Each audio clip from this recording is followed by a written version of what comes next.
Chapter क्या है आज? Arithmetic progression. कभी सुना है वर्ड? नहीं सुना होगा, ठीक है। अरिथमेटिक प्रोग्रेशन क्या होता है कि हमने एक लिस्ट ऑफ नंबर्स होते हैं, क्या एक हम फर्स्ट टर्म होगी उसमें कुछ ऐड करेंगे और हमें नेक्स्ट टर्म मिल जाएगी। ऐड क्या करेंगे? एक फिक्स्ड नंबर ऐड करेंगे, ठीक है। जैसे कि एग्जांपल ले लो आप, जैसे आपके पापा आपको मान लो पॉकेट मनी देते हैं, ठीक है। कितनी देते हैं? महीने की 100 रुपीज़। 100 रुपीज़ में क्या होगा कि उन्होंने बात की है कि हर महीने ना 10 रुपीज़ ऐड करते जाएंगे। इस महीने 100 रुपीज़ दिए, अगले महीने 10 ऐड कर दिए, 110 हो गए। अगले महीने 10 किए, 120, है ना। वैसे ही अगले महीने कितने 10 और ऐड करना है, इसलिए 130, फिर 140, 150, है ना। क्या ऐड हो रहा है? 10 रुपीज़ जो है वो एक फिक्स्ड नंबर है जो हम हर बार ऐड कर रहे हैं। तो क्या और क्या है, हम प्रोग्रेस करते जा रहे हैं ना, आगे आगे बढ़ते जा रहे हैं, ठीक है। तो अरिथमेटिक प्रोग्रेशन भी वही होता है कि अब इसकी डेफिनेशन लिख लो। अब होता क्या है? Arithmetic progression is a list of number in which each term is obtained by adding a fixed number to the preceding term except the first term, ठीक है। preceding term बताया ना, पिछली टर्म, ठीक है। वो preceding और succession वो पढ़ा हुआ है आपने कि पिछले माइनस करेंगे किसी नंबर में से, तो वो preceding टर्म में क्या करते हैं, जैसे 400 है, -1 करेंगे उसमें तो 399 आ जाएगा, और सक्सेशन निकालने के लिए 400 में +1 करेंगे, ठीक है। तो क्या preceding टर्म, पिछली टर्म। देखो इसको, an arithmetic progression is a list of number, मतलब एक लिस्ट जैसी बन जाती है जब हम क्या करते हैं हर टर्म में, क्या करते हैं हमारी जो हर टर्म आती है ना नेक्स्ट टर्म, उसमें क्या होता है एक फिक्स्ड नंबर ऐड और होता है। फिक्स्ड टर्म कैसे? जैसे वो हमने एग्जांपल ली है ना पॉकेट मनी वाली, 100 में हम 10 ऐड करते जा रहे हैं, अगली बारी और 10 दे दिए, अगली बारी और 10 कर दिए, ऐसे ऐसे करते करते हमारा क्या होता है न्यू नंबर आते जा रहा है, क्या है, लेकिन एक फिक्स्ड नंबर ऐड करते जा रहे हैं हम, ठीक है। तो क्या होगा, अगर हम जैसे एग्जाम्पल लिख लो, वही एग्जाम्पल जो मैंने दिया आपको वो लिख लेते हैं हम, 100, ठीक है। अगली बारी हम क्या करेंगे, 100 में 10 प्लस किए, 110 हो गया, आगे फिर से 10 प्लस किए तो कितना हो गया, 120 हो गया, आगे 130, 140, ठीक है। अगर हम इसको 12 महीने तक चलाएंगे, ठीक है, जनवरी से स्टार्ट किया, 12 महीने तक चलाएंगे, तो करते करते हमारी लास्ट टर्म जो आएगी वो आएगा 110, ठीक है। तो देखो अभी यहाँ से समझो, ये जो होता है ना इसको हम क्या बोलते हैं, A1 फर्स्ट टर्म, ठीक है, क्या, फर्स्ट टर्म, ठीक। ऐसे ही करते करते ये A2 होता है, A3, A4, ठीक है। ऐसे ही करते करते ये जो लास्ट टर्म होती है ये AN होती है, ठीक है। एन मतलब कि जितनी टर्म्स है, जैसे मैंने बोला हम 12 महीने के लिए करेंगे तो 12 टर्म्स हुई ना, ठीक है। तो एन क्या हो जाएगा, A12 हो जाएगा, लास्ट टर्म हमारी A12 होगी, ठीक है। तो लास्ट टर्म 12 महीने के बाद आएगी तो वो A12 हो जाए, हाँ, जहाँ फिर इसको जनरली AN लिखते हैं हम, 1 2 3 4 ये जनरल फॉर्म में लिख रहे हैं, ठीक है। तो हाँ, अब जो आपको चीज़ें नोट करनी है वो लिख लो।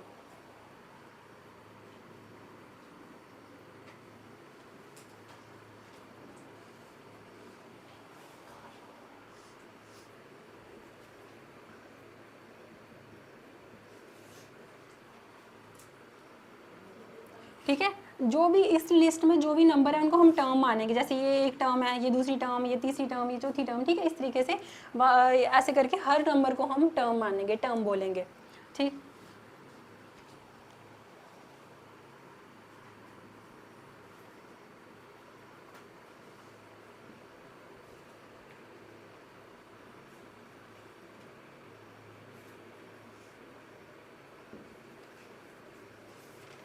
ठीक है, मैंने बार बार क्या बोला, एक फिक्स्ड नंबर ऐड करेंगे हम, क्या, हम एक फिक्स्ड नंबर ऐड करेंगे। फिक्स्ड नंबर को क्या बोलते हैं, कॉमन डिफरेंस, ठीक है। तो कॉमन डिफरेंस क्या होगा, जैसे यहाँ पे कॉमन डिफरेंस क्या है, 10 10 10 10, ठीक है। हम ऐड करते जा रहे हैं हर बार 10 10, तो वो कॉमन डिफरेंस हमारा क्या है, फिक्स्ड टर्म है, या फिर उसको, ठीक है, उस फिक्स्ड टर्म को हम कॉमन डिफरेंस बोलते हैं, ठीक है।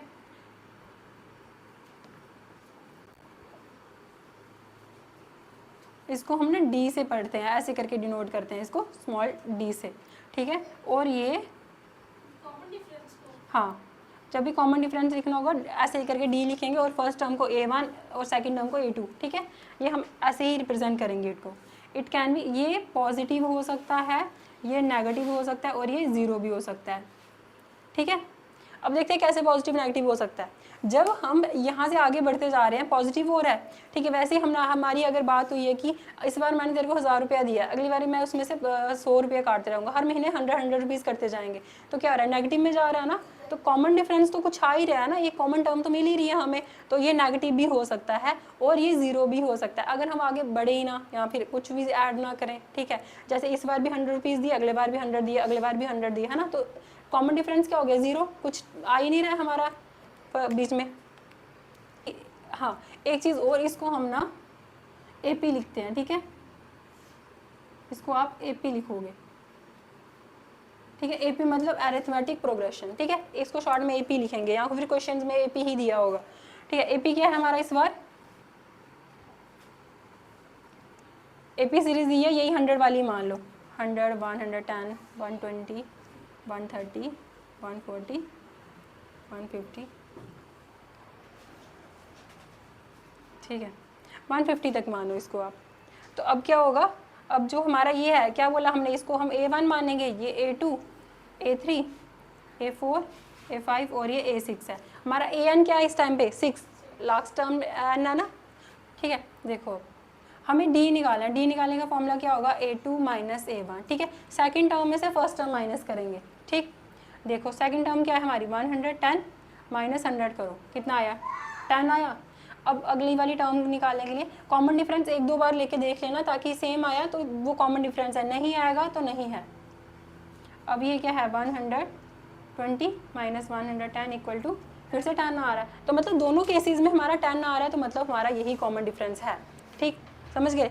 तो और चीज़ है, कभी भी आपको कभी सीरीज़ दे दी, जैसे ये सीरीज़ दे दी आपको, और पूछेंगे कि बताओ ये AP है या नहीं है, तो कैसे चेक करोगे। AP चेक करने का यही तरीका है कि इन कॉमन डिफरेंस आना चाहिए सब में, मतलब एक फिक्स्ड नंबर मिलना चाहिए जो ऐड हो रहा है, सब्ट्रैक्ट हो रहा है, कुछ भी हो रहा है, ठीक है।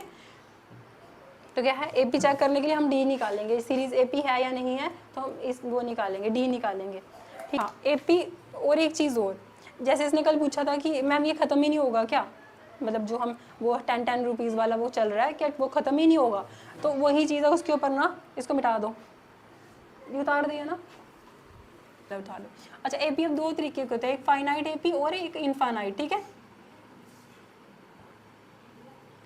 देखो कैसे, फाइनाइट में क्या होगा, फाइनाइट वर्ड सुना है ना, जिसको हम कैलकुलेट कर सकते हैं या काउंट कर सकते हैं चीज़ों को। इनफाइनाइट क्या, जिनको हम काउंट नहीं कर सकते। तो it has fixed last term,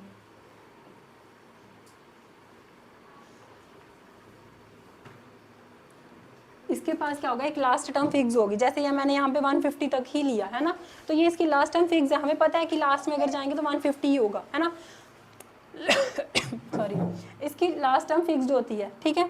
जैसे कि यही एग्जांपल ले लो आप, 10, 20, 30, 40, 50, 60, ठीक है। तो इसकी लास्ट टर्म 60 है, हमें पता है इसकी लास्ट टर्म दिख रही है। और इसका क्या हो जाएगा, it has no fixed last term.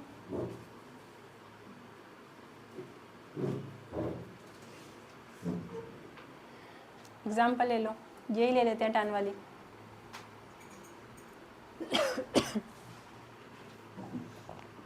ये चलते जा रहा है, सो ऑन, ठीक है। जब हमें लास्ट टर्म ही नहीं पता, 60 हो गया ना, हाँ उसमें 60 फिक्स है, लास्ट में 60 खड़ा है ना।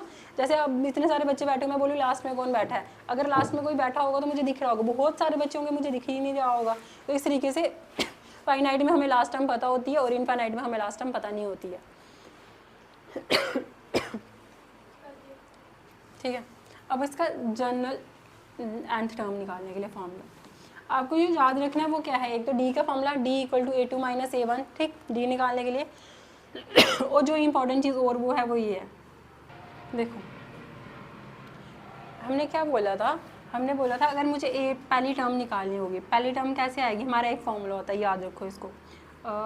जनरल फार्मूला लिखवाती हूँ, फिर बाकियों पे अप्लाई करेंगे, चेक करोगे, देखो ठीक आएगा, n-1 D, ठीक है। ये होता है जनरल फार्मूला nth टर्म निकालने के लिए, तो जो आपको मतलब याद होगा या क्वेश्चन में हमें यूज़ होगा, ठीक है। अब देखो n अगर हमारा 1 है, मतलब हमें एक ही टर्म है, तो क्या लिखेंगे, a प्लस n क्या हमारा इस टाइम पे 1 माइनस 1 और d, तो कितना आ जाएगा, a plus 1 minus 1 0, multiply d करोगे तो a आ गया ना। तो इससे हमें क्या सीखने को मिला, a1 ही हमारा a होता है, मतलब जहाँ फिर ए, जब हमें इस फार्मूले में ए पुट करना होगा और हम फर्स्ट टर्म निकालनी होगी तो ए ही आएगी वो, ठीक है। जैसे यहाँ पे 10 ही फर्स्ट टर्म है और 10 ही ए है, ठीक है, A1 इक्वल टू ए है, ठीक।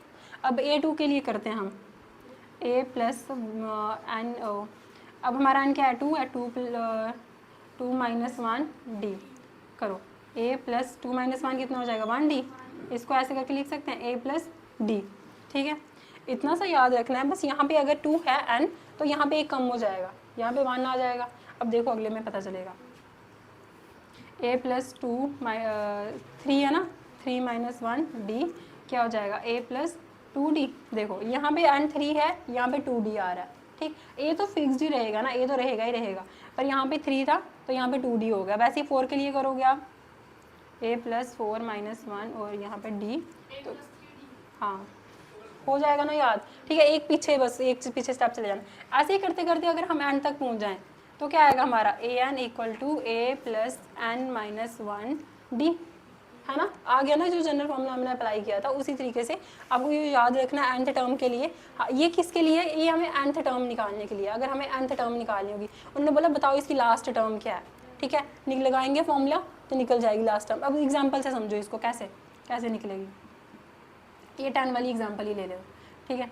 ए पी हमारी क्या है इस टाइम पे, ये है 10 20 30 40 50 और 60, ठीक है। फॉर्मूला लगाओ, हमें क्या उन्होंने बोला nth टर्म निकालो, a N equal to A plus N minus 1 और डी, ठीक है। हाँ एक चीज़, अगर nth टर्म निकालने को बोला हमें n दिया होगा कि नंबर ऑफ टर्म्स कितनी है, n क्या होता है नंबर ऑफ टर्म्स, ठीक है। तो हमारा a जो होता है वही a1 होता है ना, और a1 हमारा क्या है 10, ठीक है। d निकाल लो, d क्या होता है a2 minus a1 equal to क्या आ जाएगा 20 माइनस 10। वैसे एक केस और लेके देख लेना होता है ताकि कंफर्म हो जाओ आप, 30 माइनस 20 इक्वल टू 10, ठीक है। मतलब d हमारा 10 है तो d क्या है हमारा 10 है, आ गया ना, a भी आ गया हमारा, a आ गया हमारा और d भी आ गया। तो अब पुट करो formula, A N equals to A plus N minus 1 D, ठीक है। ए हमारा ए एन क्या है हमारा 6 टर्म निकालिए, मतलब हमें ए हमारा है फॉर्मूले के अकॉर्डिंग 10 प्लस एन हमारा कितना है 6 माइनस 1 और डी हमारा 10 है। करो 6 प्लस 5 और 10 प्लस 50 इक्वल टू 60, आ गई ना हमारी लास्ट टर्म 60, ठीक है। तो इस तरीके से हाँ, एक यहाँ से अगर हमें कभी बोला हो कि हमें nth टर्म पता है 60, मतलब ए एन हमें पता है कि 60 है, लेकिन आप क्या निकालो नंबर ऑफ टर्म्स बताओ, हमें एन नहीं पता है, तो क्या करेंगे यही फॉर्मूला अप्लाई करेंगे, या अब यहाँ पे कर लो यही फॉर्मूला अप्लाई करेंगे, a N equals to A plus N minus 1 और डी, ठीक है। ए एन हमें पता है 60 है, 60 की उसकी जगह पे पुट कर दो, ए 10 है, एन नहीं पता है, एन ऐसे ही रहने दो, डी हमें पता है 10 था, 60 इक्वल टू ये प्लस का 10 यहाँ जाएगा minus 50 equal to N minus 1 ऐसे ही रहने दो मल्टीप्लाई में ही। अब क्या करो 50 इसके नीचे 10 डिवाइड में क्या हो जाएगा 5, यहाँ पे देखो हमें एन निकालना है ना, तो ये माइनस का 1 यहाँ पे प्लस का 1 बनेगा, आ गया ना हमारा, हमारी 6 ही टर्म्स हैं और 6 आ गया हमारा। वैसे ही अगर हमें यहाँ से कोई डी निकालने को बोल दे, हम इसी फॉर्मूले से डी भी निकाल सकते हैं, डी तो हम ऐसे इधर से भी निकाल सकते हैं, ठीक है, लेकिन अगर इस फॉर्मूले से निकालना वो भी निकल सकता है, समझिए अब आप कैसे, ठीक है। तो हमने एक चीज़ और अगली एक्सरसाइज में या जो हम पढ़ेंगे N sum of nth term of AP, ठीक है। अब देखो हमने क्या किया, हमने बोल तो दिया कि ये इतनी टर्म है, लास्ट टर्म ये है ना, कि टर्म्स हमारे पास 6 हैं, लास्ट टर्म हमारी 60 है, ये तो हमने निकाल दिया, लेकिन हमें कोई पूछे इन सब टर्म्स का सम क्या हुआ, तो कैसे आप निकालोगे, ठीक है। तो सम निकालने के लिए हमें फिर से एक फॉर्मूला लगाएंगे। क्यों हम ये AP वाला हम क्यों सीख रहे हैं, क्योंकि ना कभी कभी इतनी ज़्यादा नंबर्स हो जाते हैं, इतनी ज़्यादा सीरीज़ हो जाती है, तो क्या हो जाता है कि उनको कैलकुलेट करना, मैनुअली कैलकुलेट करना मुश्किल हो जाता है, इसलिए हम ये फॉर्मूला लगाते हैं ताकि शॉर्टकट में हो जाए, ठीक है। एस एन का फॉर्मूला होता है n upon 2a plus n minus 1 D, ठीक है। एस एन मतलब सम ऑफ एन टर्म्स, ठीक है, इन सारी टर्म्स का सम, ठीक है। देखो एक तो ये याद रखना है वो ये फॉर्मूला है, और हम इसको इस तरीके से भी कर सकते हैं ना, ये देखो ये 2a है, इसको a प्लस ए करके लिख सकती हूँ ना मैं, है ना, 2 बार a है ना, a प्लस ए करके लिखा है इसको। अब देखो, अब इस a को भूल जाओ और ये वाला फॉर्मूला देखो, a plus N minus 1d, ये तो वही फॉर्मूला ए एन वाला जो अभी अभी हमने पढ़ा, कर लो मैच, ठीक है। तो इसकी जगह पे हम वो पुट कर सकते हैं ना, ए एन पुट कर सकते हैं, क्योंकि ये जो पूरी टोटल वैल्यू है ये ए एन के बराबर होती है ना। तो आपको जब शॉर्टकट में चाहिए होगा, अगर हम आपके पास nth टर्म होगी तो आप ये वाला फॉर्मूला भी अप्लाई कर सकते हो, ठीक है। जब हमें बोल दिया गया है किसी ने कि आपकी ना लास्ट टर्म 60 है, तो इसका इन सारी टोटल सम करके दिखाओ इन सारी टर्म्स का, तो हम क्या करेंगे, ये शॉर्टकट में फॉर्मूला लगाएंगे ताकि कैलकुलेशन ईजी हो जाए, ठीक है। अब देखो, अब फॉर्मूला लगाओ, इस पे अप्लाई करो फॉर्मूला, ये वाला फॉर्मूला अप्लाई करो पहले। एस एन हमारा क्या है, 6 टर्म्स हैं, 2 ए हमारा क्या है, फर्स्ट टर्म 10 है, प्लस n-1, और डी हमारा क्या था, ये था, देखो लो 6/2 3 आ जाएगा, 20 प्लस 5 4 10 3 20 प्लस 70 50 शायद 220 आएगा। 220 आएगा, ठीक है। 210 नहीं आया, कर लो एक बार, 50 50 100 150, ठीक है। तो आया ना, सेम आया ना, तो ठीक है। अगर आप ये ऐसे ऐसे कैलकुलेट करते रहते तो ये तो चलो 6 टर्म थी, हमने तो ऐसे कर ली, लेकिन बहुत सारी टर्म्स हो जाएंगी, फिर क्या करोगे, ठीक है। जैसे आपके पास मान लो कोई एम्प्लॉय आ जाता है, उसके आपने शुरू में 1000 रुपये सैलरी दी, आपको हर महीने उसको 100 रुपये बढ़ाते जाना है ना, हर महीने 100 बढ़ाना, और उसने आपके पास कोई 5 साल काम किया, तो आप क्या हर महीने का ऐसे ऐसे एक एक करके काउंट करोगे, आप सीधा नंबर ऑफ टर्म्स देखोगे ना कि हाँ कितने महीने काम किया उसने, है ना, उस तरीके से सीधा वैल्यू पुट करोगे तो निकल जाएगा, ठीक है। तो बस इसमें जो याद रखना वो ये और ये फॉर्मूला है, ठीक है। बस इंट्रोडक्शन में इतना ही था।